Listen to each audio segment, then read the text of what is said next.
Ich.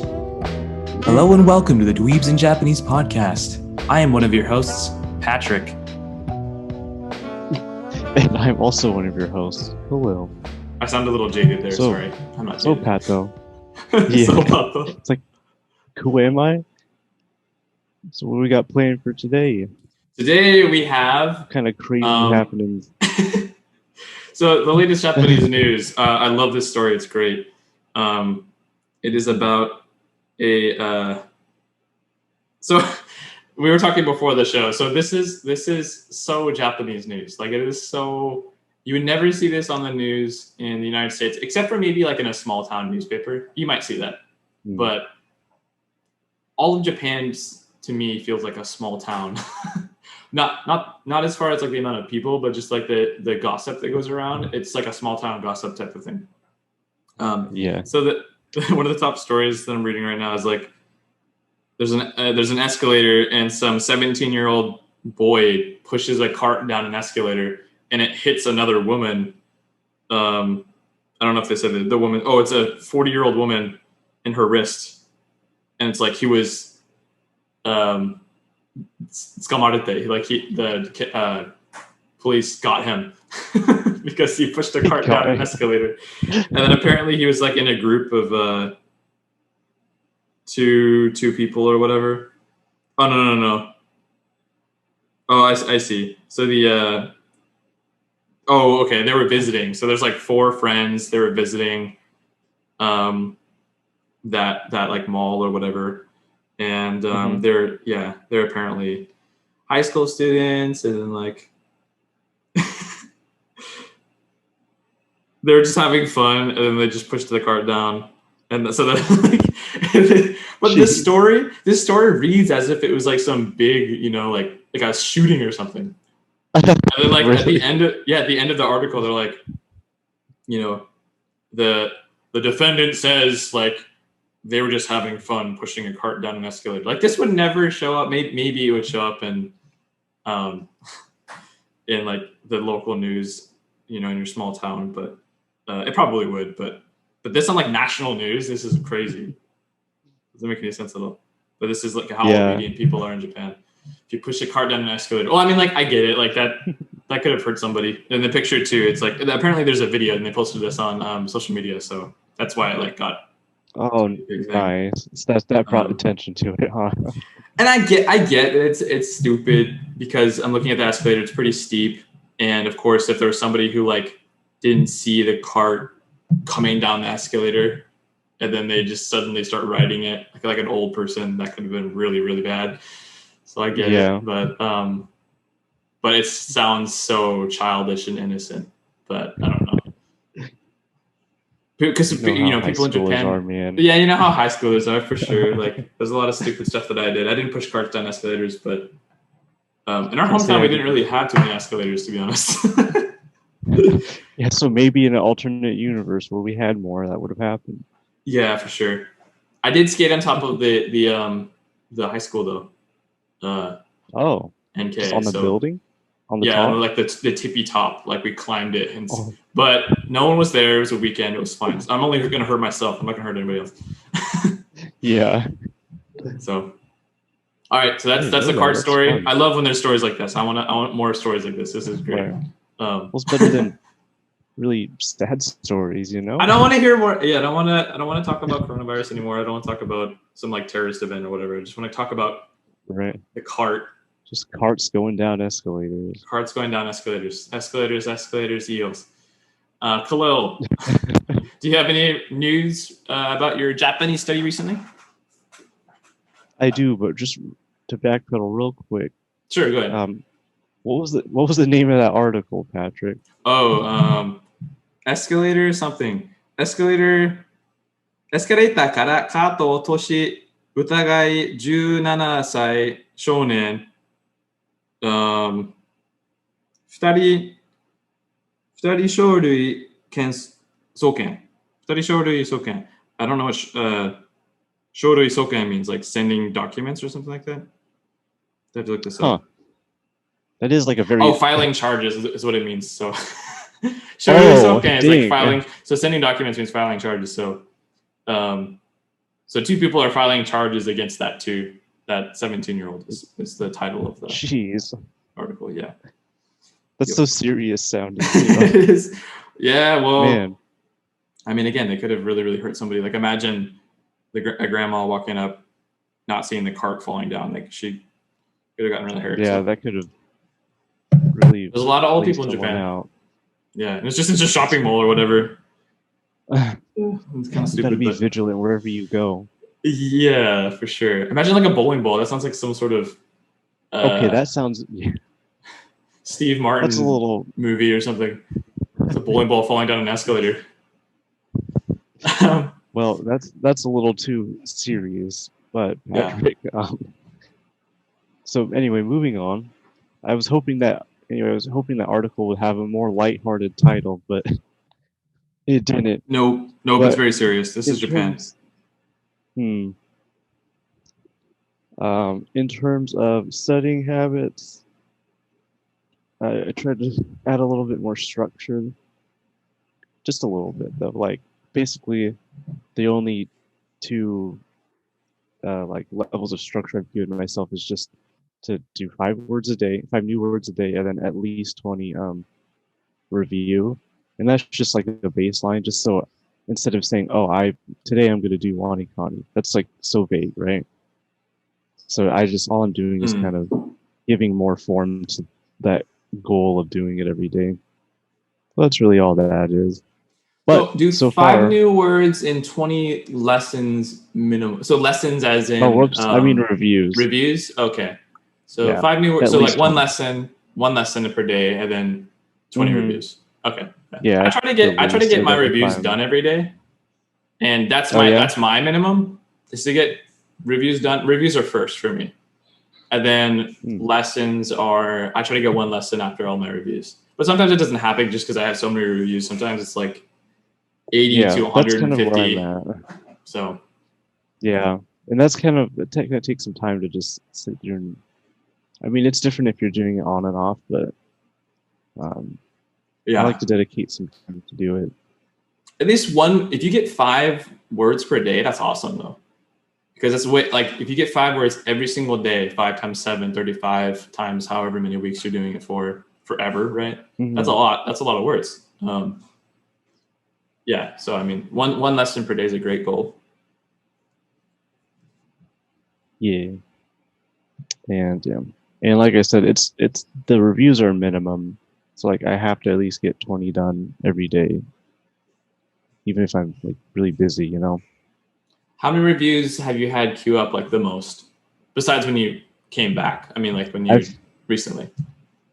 I've had like over 100 hit me at once, and I was like, "What the heck, man?" Oh yeah. I might still be suffering from the hiatus because like. They're all a lot of them were like words I barely remembered. Oh, interesting. Yeah. I often have 150, 200, 220 something review queues. The most like frequent for me, because I typically finish them all either every day or every other day. The typical is like 100-ish. Yeah, like right now I'm at 92 and I haven't done anything today yet. Yeah, I wonder how many I'm at right now. And I have 50 lessons. Yeah, and I think doing this will help me kind of move through the content at least at a consistent pace. Yeah, for sure. Consistency is like super important. It is. Yeah, and I tried to read another page of the book you sent me, Nazo Nazo, and here's a sneak peek for anyone watching. Wow, sugoi. Sugoi. What is he even doing there? Is he like jumping? He's jumping in. He's a ninja. It reminds me of the scenes from Peter Pan or Hook, where all the boys are jumping in the trees. Yeah, but this guy in particular, the blue guy, he reminds me of Sasuke. Oh, that's funny. Yeah. So Naruto, yeah. And with this little headband.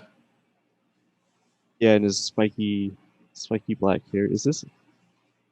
I don't know if I've seen this character. There's a whole like Pokemon ripoff in the middle too. Oh, nice.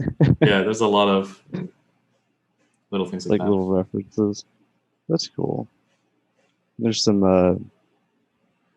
Did you get anything interesting out of that page? Was it difficult? Was it interesting at all? I learned fishing, I think. Oh, tsuri? Tsuri? Yeah. But it's also being used in a weird way, I think. Oh, how's it Also, being used? tsuri wa tsuri demo kai ue. Kaiue? Is that a sentence?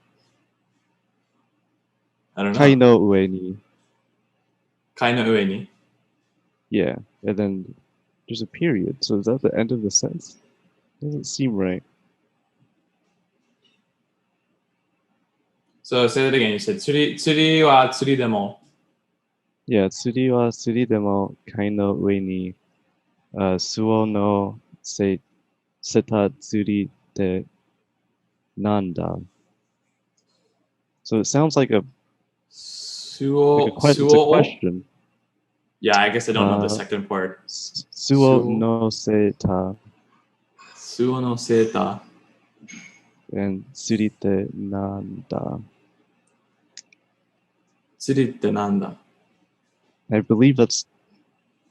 Is seta, is that katakana? Is that like a sweater? Which one? Seta. You said seta. No. Here, let me. I guess it would help because there's a kanji in there that might help. Kanji. Yeah. Let's adjust. Tsuri wa tsuri demo kai no ue ni su o noseta tsuri te nanda? Su o noseta. Oh. Tsuri wa tsuri demo. Yeah, this is confusing. Kai no ue ni kai no ue su o noseta tsuri te nanda? I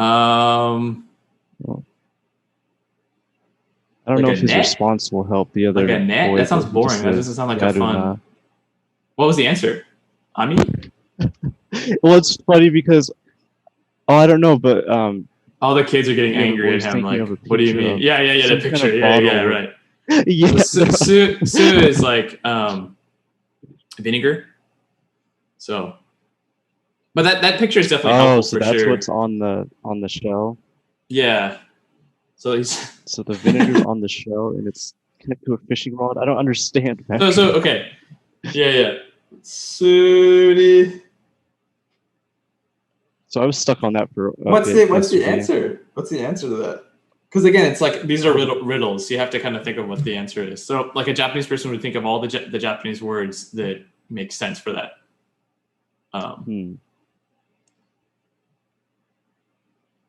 So I have no idea. Kaisuri. What is the question? What is the riddle? Like, what is it? Is what he's saying. It's like, what is that thing? What is that thing? Yep. There's a bottle of vinegar. There's vinegar. There's vinegar over. There should be answers. It should be like with these little red circles that have numbers in them or whatever. And they should be connected to each other. So there's a bottle of vinegar on top of a clam, and there's fishing involved. What is Sukai Tsuri? Sky Tsuri? Yeah, it's all in katakana. Katakana? Is it Sky Tsuri? Yeah. Yep, Sky Tree. That's stupid. Sukai Tsuri. That's so stupid.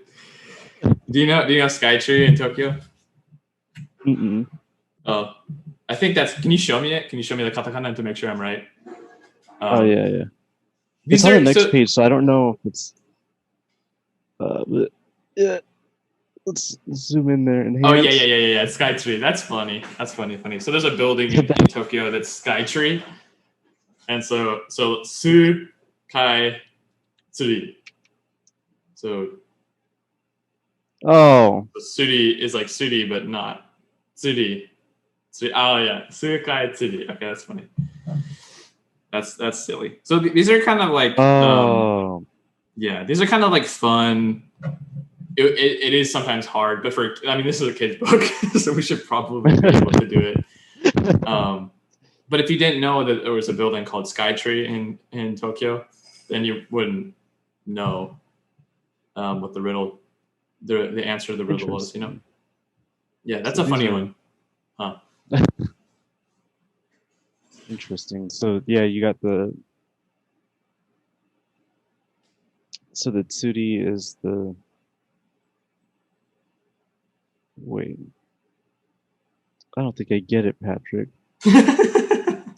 So I feel like tsuri is like fishing, right? Yeah.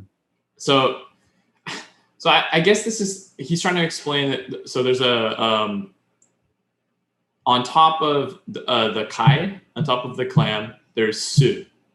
So meaning like in front is what I think of what he means. So in front is su. And then there's a kai, so vinegar, clam, su kai, and then tsuri, but tsuri.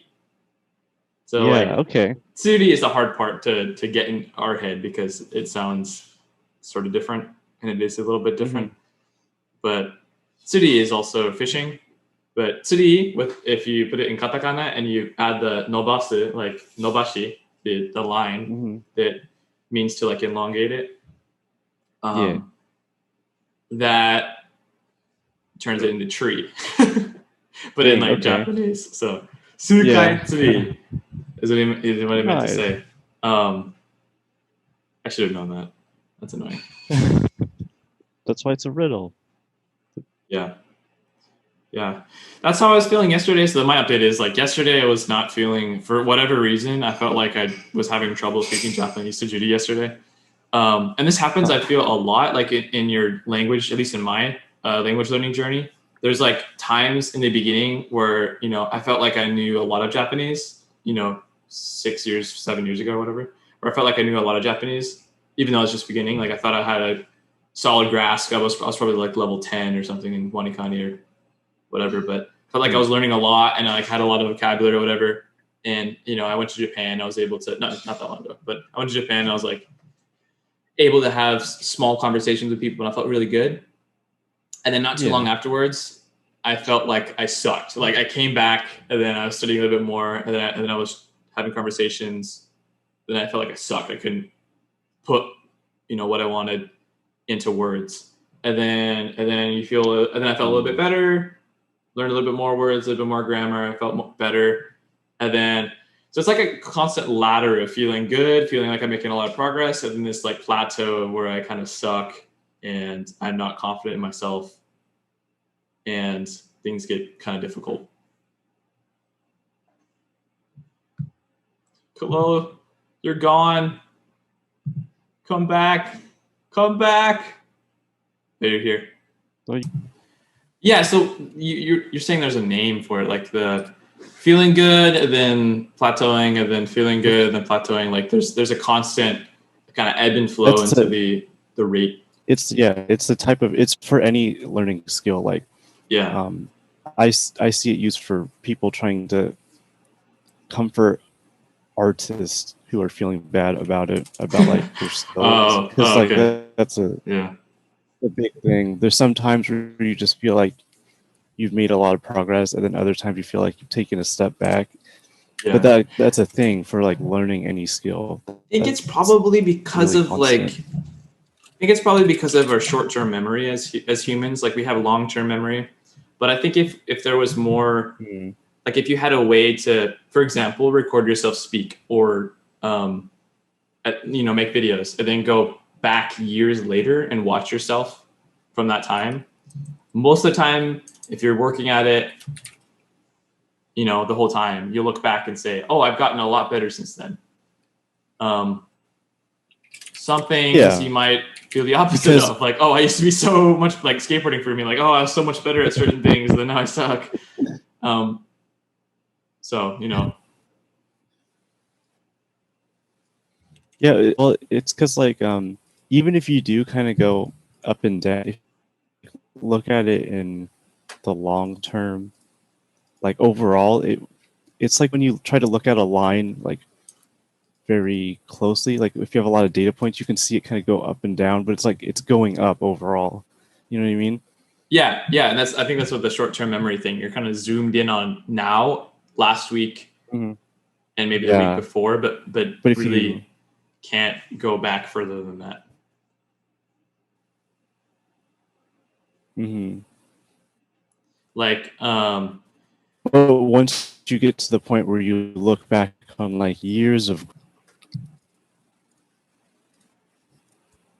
look back on years of what?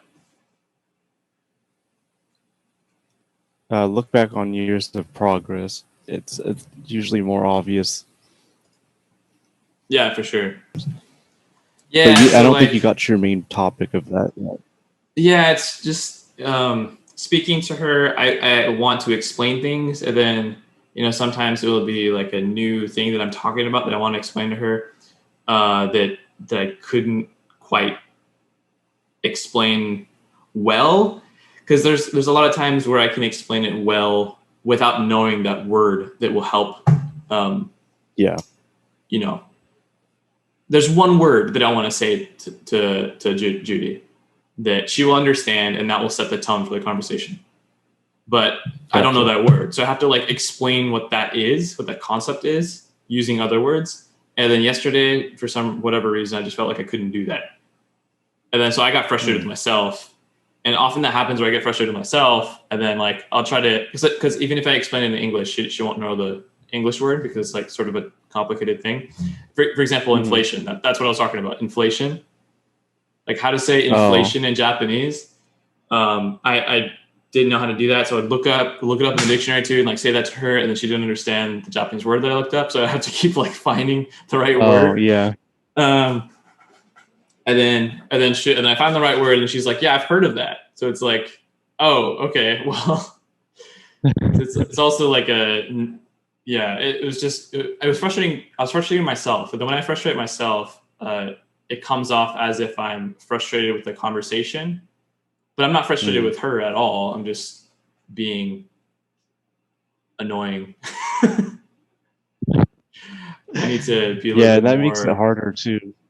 Yeah, sometimes I need to be more calm and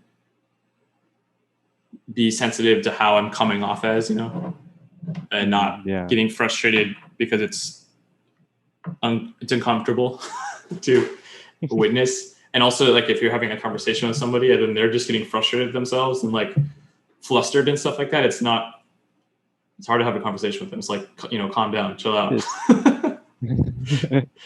Yeah. So, I mean, there's a lot of those days though.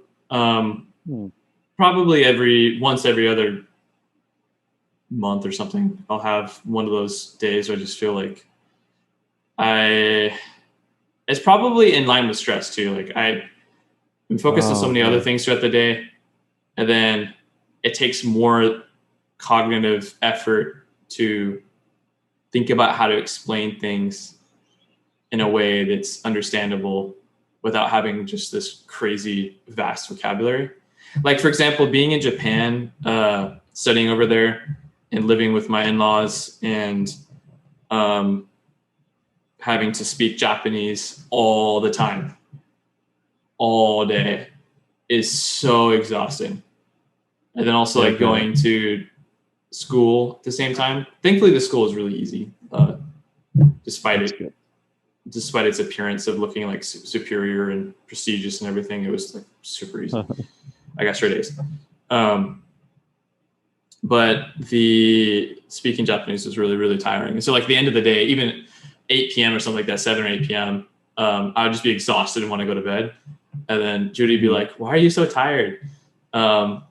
Understandable from her side, because that's comfortable for her, speaking Japanese all day and being in Japan. That's less effort for her. But now that she's moved over here and she's lived over here for a couple of years, she totally understands that now. Like talking with my family all day,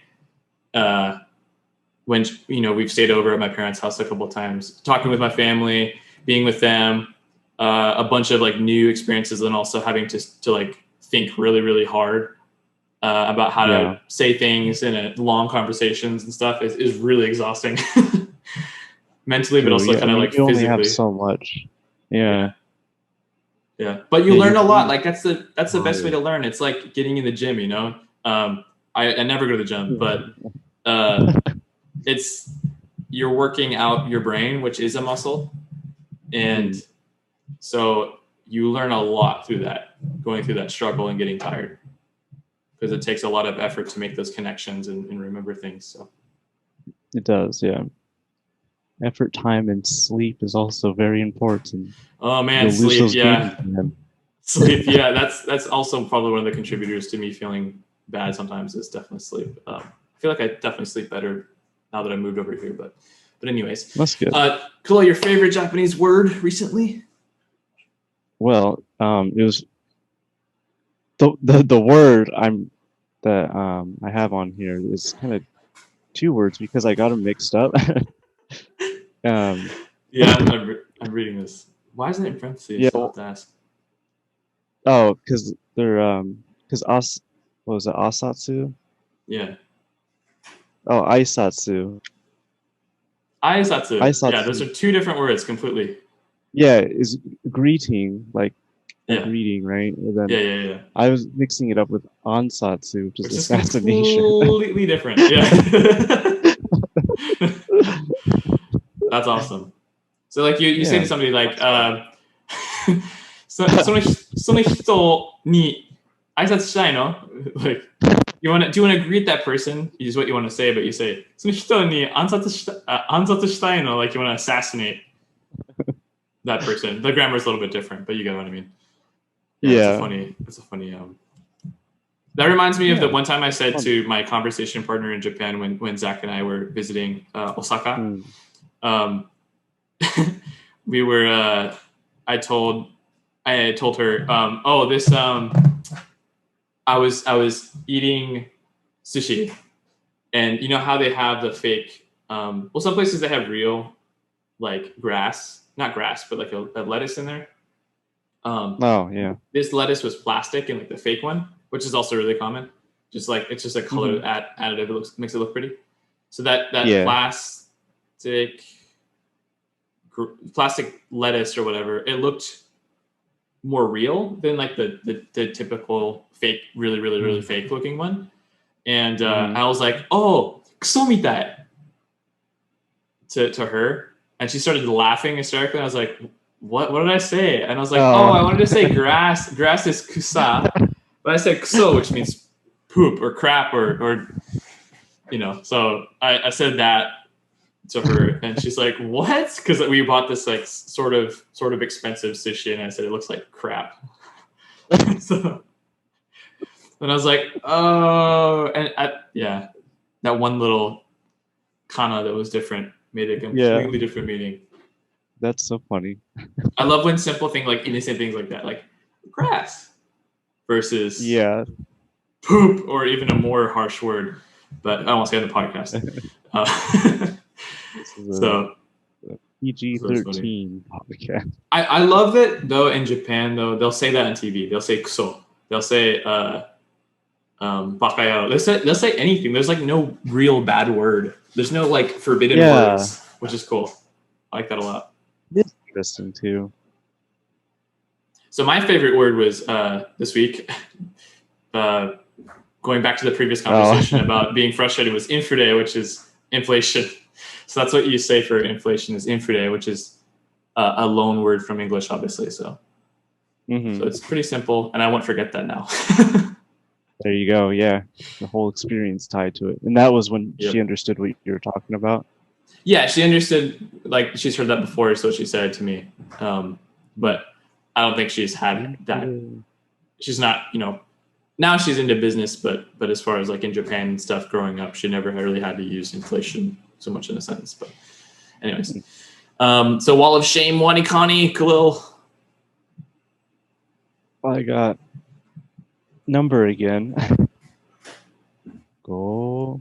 And I'm still getting it mixed up. With Sha. With Sha. Yeah. They definitely do look similar. Yeah, but I think it's going up. I think my accuracy is going up on it though. 94.61 this time. So the reading is the hard then one. I also have. Yes. Yeah. Oh, and I think that's actually because it's another one of those things where it's go and not go. You know? Yeah. I keep forgetting that ooh. The extra ooh. And yeah. Yep.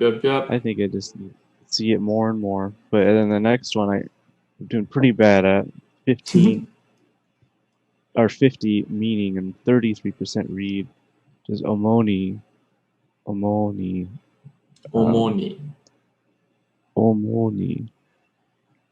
And that is I had a lot of trouble with these kind of words. I think this means mainly, right? Yeah, but like these are words that generally, yeah, like words like this and like words that don't have like a real world object or like feeling assigned to them are hard for me to learn. Yeah. Does that make sense? Like parts of speech or things that you just say as a filler. Because like you don't really just It's like more like an adverb or something, right? You're saying like mainly this. But it does change like the nuance of what you're saying for sure. In English. Yeah. I see. Like would you use this mainly the same way like you would use it in English? Like, oh, I'm mainly doing this and this right now. Like that kind of thing. Or does it have a different No, you can use that. I just don't like that doesn't stick in my head as something I remember and say all the time. Gotcha. So omoni, but I hear it for sure. I say tokuni a lot, like especially, but this is a different nuance. So omoni is, you can definitely say that.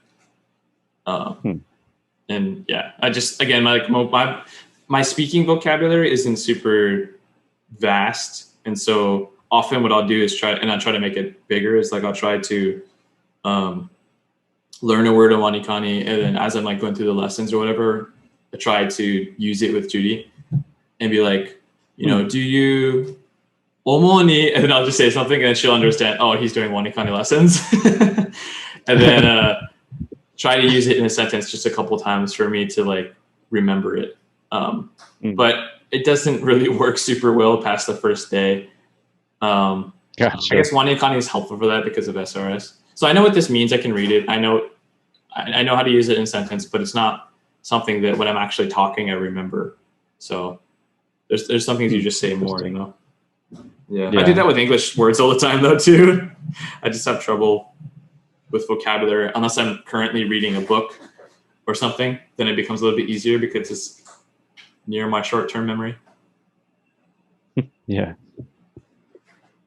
All right. So what do we got here? Never seen these words before. That's a sarcastic. Same kanji that I've been not struggling with, but I just haven't seen at all. Like hinge and to shine, those two have been there forever, and I haven't seen them. So they're near burn. I thought I burnt kagayaki already, but apparently not, according to Wanikani. So have you seen it recently? No. A couple weeks ago I did, and then I got it. So I must have to do it one more or two more times or something like that. I had no idea, but yeah. Gotcha. I mean, your accuracy is still pretty high, at least on Kagayaki. I know the meaning though. I have 62% apparently with the meaning, but I know it means to shine. Like as soon as it comes, I'll burn it, and then we'll call it good. Put it to rest. What is the pronunciation of hinge? What was that one? It's a su, s, and like a su. Yeah. So, yeah. So moving on to the grammar word lesson, because we're getting short on time here. Gardu is something that I want to talk about. So it basically, and I like the way that Tofugu explains things, because it's often better than the way I would explain it. As far as just trying to get it across to somebody simply.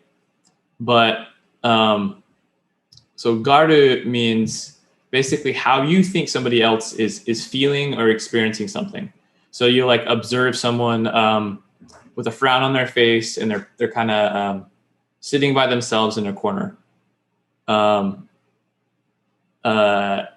it's usually you'd say this after you see them do something or like something happens. So you see the whole experience, at least from what I understand about it.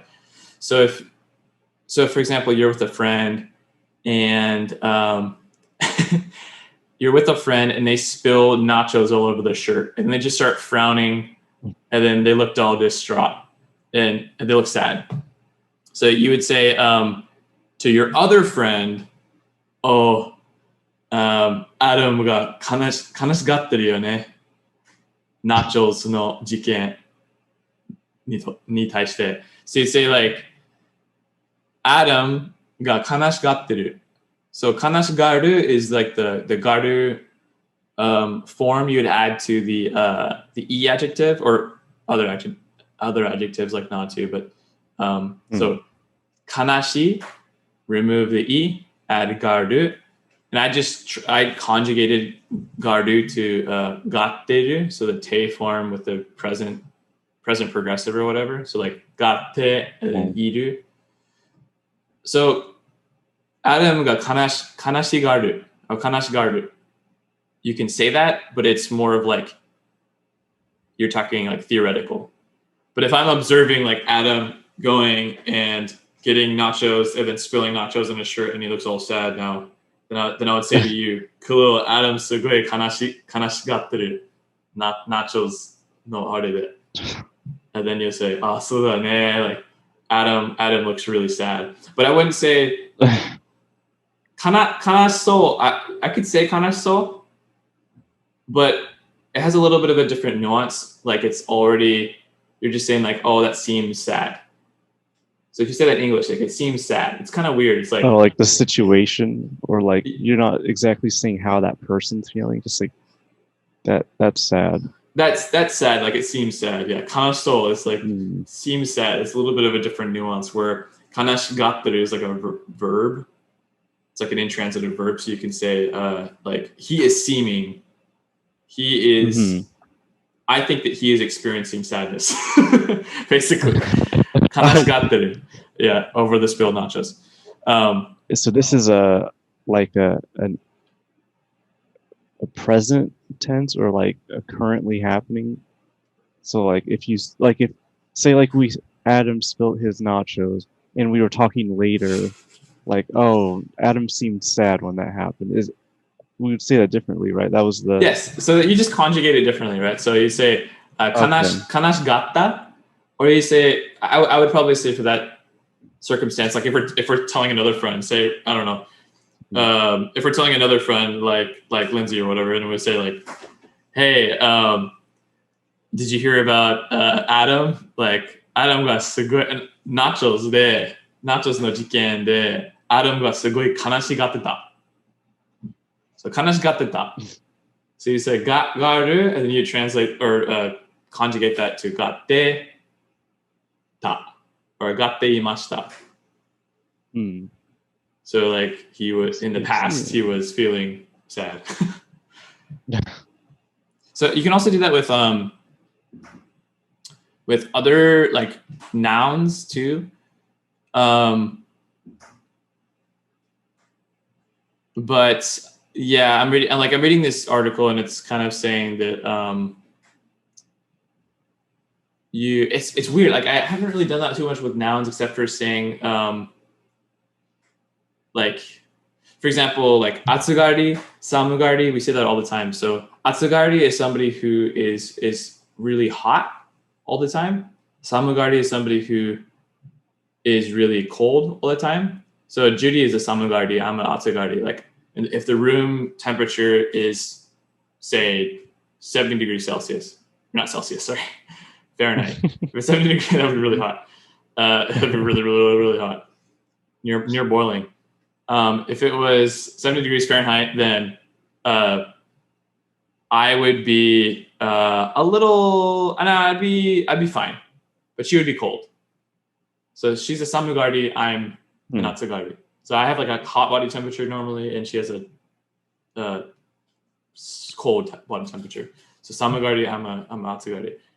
And so like, you see that, like, I remember there's this one commercial about an air conditioner that I saw in Tokyo. It was talking about the air conditioner, like being able to hit different parts of the room with like different articulating fan blades with the air conditioner. And so the husband was like basically arguing with his wife to say like, it's so hot. He's like, atsui, and she's like, samui.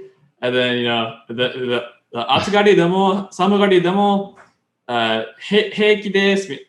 They're saying something about like it being okay to be an atsugari. It's okay to be a samugari because this air conditioner can help you have your own little climate based on these little articulating fans. Wherever you are in the room, it would like follow you and spray air, push air, your favorite type of air toward you. So that's super advanced technology right there. Yeah. And so, for example, like kowagari is like a scaredy cat.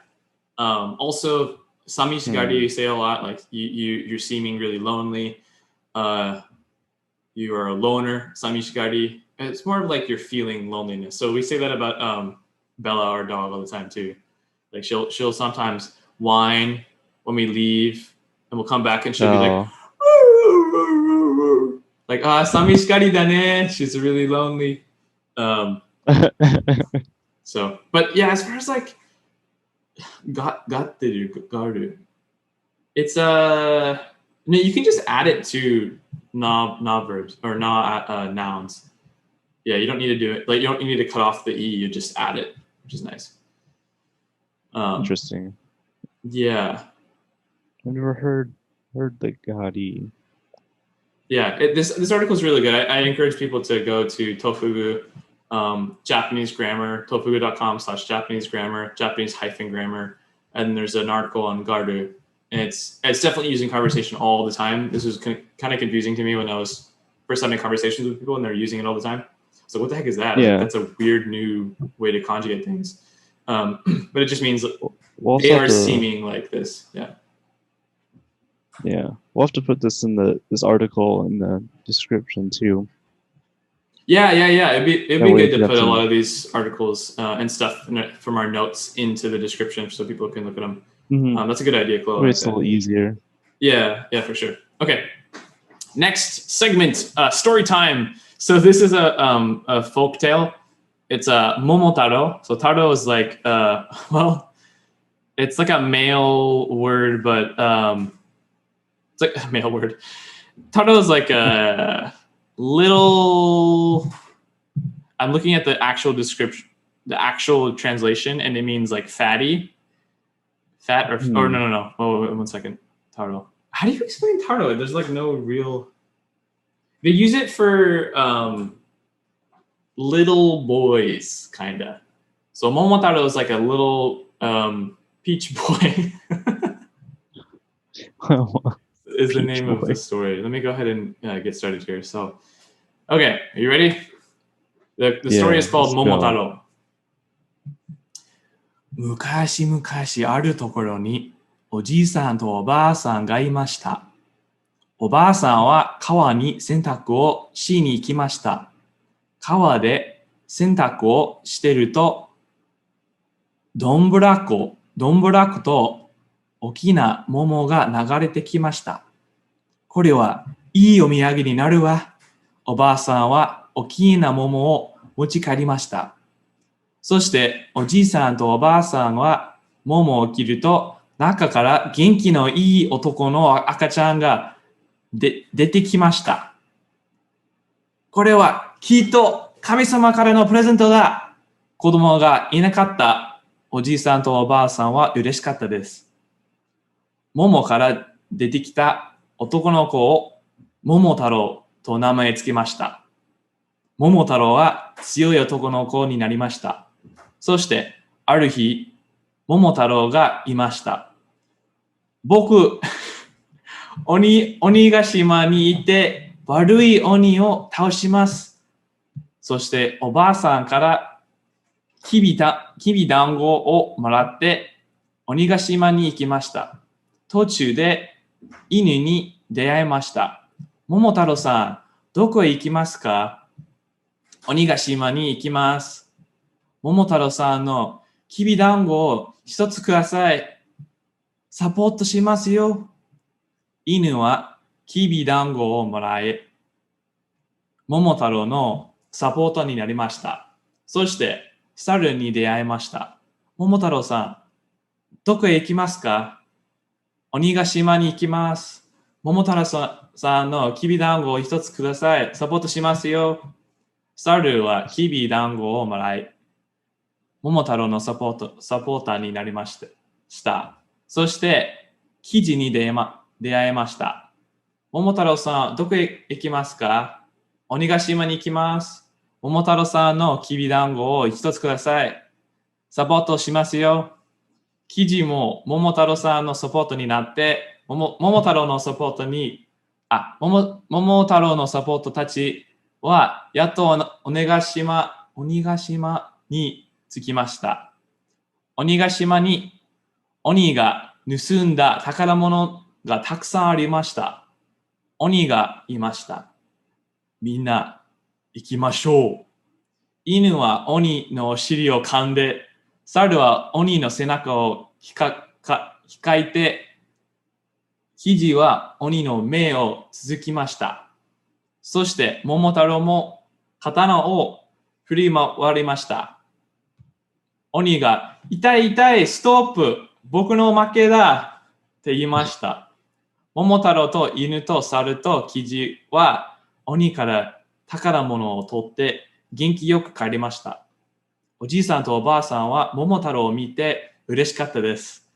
そして桃太郎とおじいさんとおばあさんは宝物のおかげで幸せに暮らしました。終わりです。Wow. So, it's just funny that this story is like really, it's like a folklore. It's like famous. Yeah. If I say Momotaro to Judy, she knows exactly what this is. So, it's a cute little story. I have no idea why it's super famous, but I think it seemed it got a little violent at the end, though. it got a little violent. It definitely got a little violent, but I mean, they're attacking a demon, so I mean, so what else can you do? You know, I love that the dog bites his butt in the very beginning. And what is the word Tsukimashita? What is this? Tsukimashita. Tsukimashita. I think it means like Suzuki is like bundle, but I don't know. Maybe I like think it was. Go ahead. Oh, it was the Meo Tsukimashita. Yeah, Suzuki. Oh, stab. Okay, Suzuki stab. Yeah. Okay. That makes sense. And then at the end, Takaramono, is that like a treasure reward or something? Like, it's like treasure or prize. Takaramono is like treasured item or prize. Yeah. Tsukimashita. That's sort of a new word for me. I know what tsuku means, but I never really used that I never really used stab in a conversation. Yeah, I was going to say. Yeah, I don't think but that makes sense. Kiji wa oni no me o tsukimashita. Yeah, that makes sense to me. Oh, what is that? Would you do the eyes? Eat them? Huh? What is a kiji? I don't actually know. Is it a bird? I think it's a bird. Oh, a pheasant. Yeah, it's a bird. Okay. A pheasant. Yeah. Kibi dango. Oh, you know what? Kijibato I've heard before. So pheasant. Kijibato is like a pheasant pigeon, which I think is like a type of dove. We see those all the time in Tokyo. Oriental turtle dove. Yeah. They're really cute. Oriental turtle dove. See them all the time. I think we actually see them here in Hawaii too. You don't see them in Seattle that much though at all. You just see regular pigeons and crows. So that was Momotaro. Now everybody knows the folklore story about the little peach boy. I definitely want to read another one of these.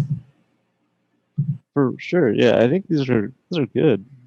And there's little questions at the end too, for comprehension. I think that's interesting. Yeah. I understood most of it, surprisingly. That's awesome. Sweet.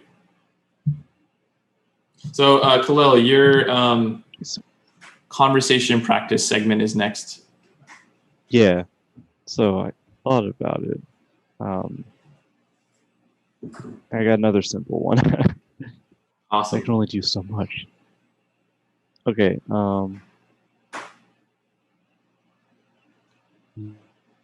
行くぞ。行くぞ。パトさん。はい。行くぞ。パトさん。行くぞ。あなた、パトさんの趣味について教えてください。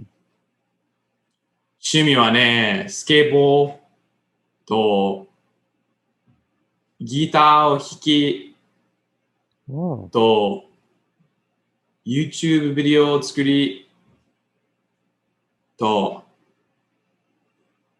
言語を学びとあとなんだろう。あとプログラミングとか。音楽を書いてますか？曲とか歌？はい、歌。書いてない。書いてますか？そこまで書いてないです。カリウさんは？カリウさんの趣味は？たくさん。たくさんね。たくさんある。はい。映画、英語？verb は何ですか？絵を書き？する？書き？絵を書きと、はい、ビデオゲームをしますと、本を読みます。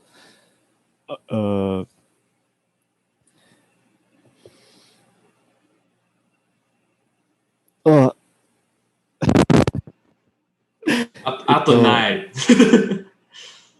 ない。頭が痛い？いえ。使ってる？頭が使ってる？空っぽ。今？頭が空っぽ。今、今頭が空っぽですか？はい。そうなんですか。そうだね。まあ。練習、日本語で練習。日本語を練習したりするよね。趣味で。そう。はい。パト、はい、プログラミングをしたい。ビデオゲームの。ビデオゲームを作りしたいんです。はい。ね、楽しいよね。はい。Dweebz と Japanese のビデオゲームを作ろうか。作りましょうか。はい、作ります。日本語を学びについて、日本語の学びのゲームを作りましょうか。学び、意味は何ですか？学びます。学ぶ？勉強。学びます。勉強。日本語の勉強。スタディ。同じ意味。同じ意味。意味が同じ。そうそうそうそう。君がなし。楽しいよね、プログラム。まあ、なんか、僕の仕事はプログラミングの仕事なんだから、そこまで楽しいと思わないけど、でも、そう、ビデオゲームを作ったり、なんか自分の好きなものを作ったりすると楽しい。だから、日本語の学びのアプリとか、ゲームとかを作ったりするの楽しいよね。楽しい。そうか。はい。楽しそう。だからみんな、見てる人たち、聞いてる人たち、楽しみにしてくださいませ。最後のくださいませがふざけ、ジョーク。楽しみにしてください。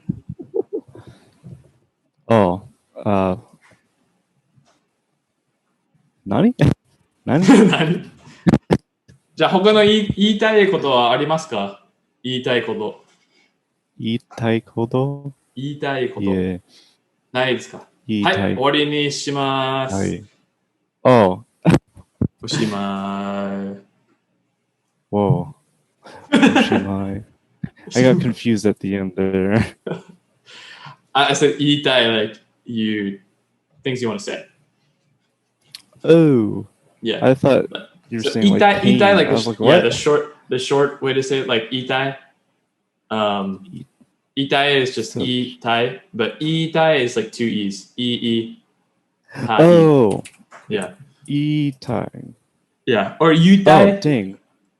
Some people say yutai. Okay. That's hard. Oh. That's hard to catch. It is weird, yeah.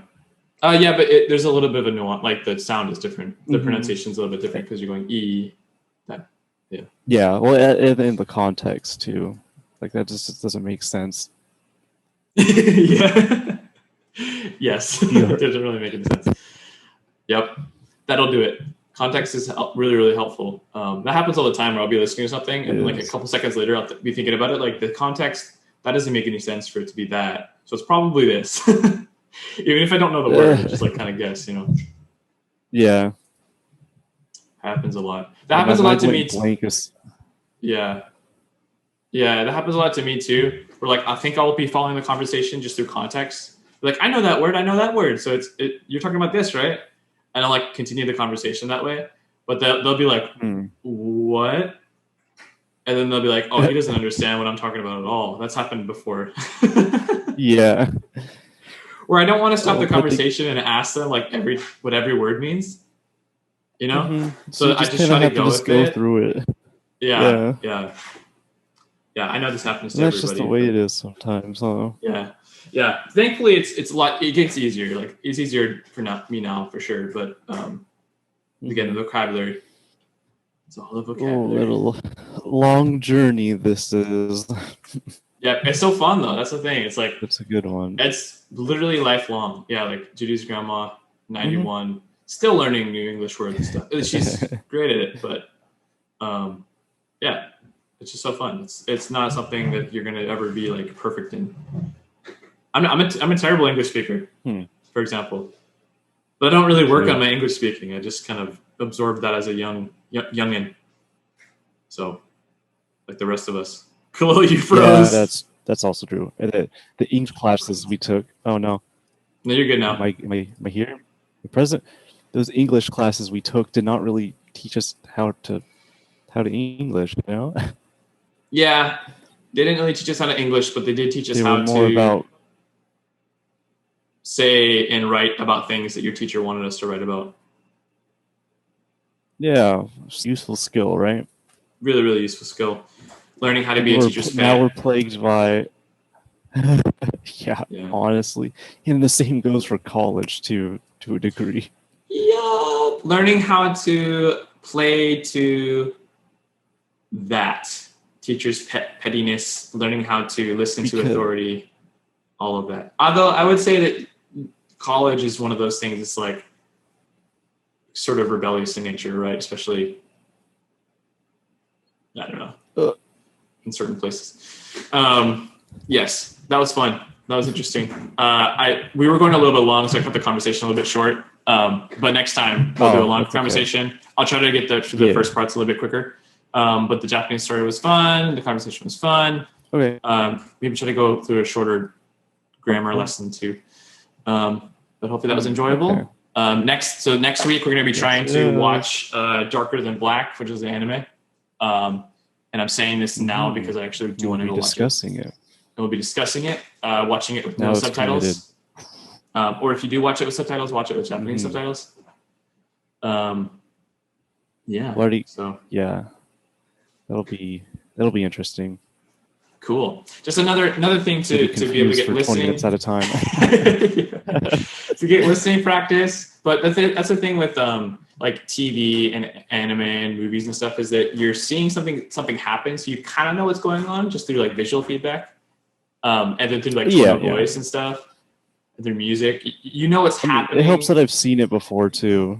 Yeah. You know what's happening and stuff, and seeing it before is good. And then like sort of having the if you can get Japanese subtitles, was really helped too. To be able to kind of see through context, like, oh, that's what they said. Like, you didn't really hear them. Oh, that's what they said.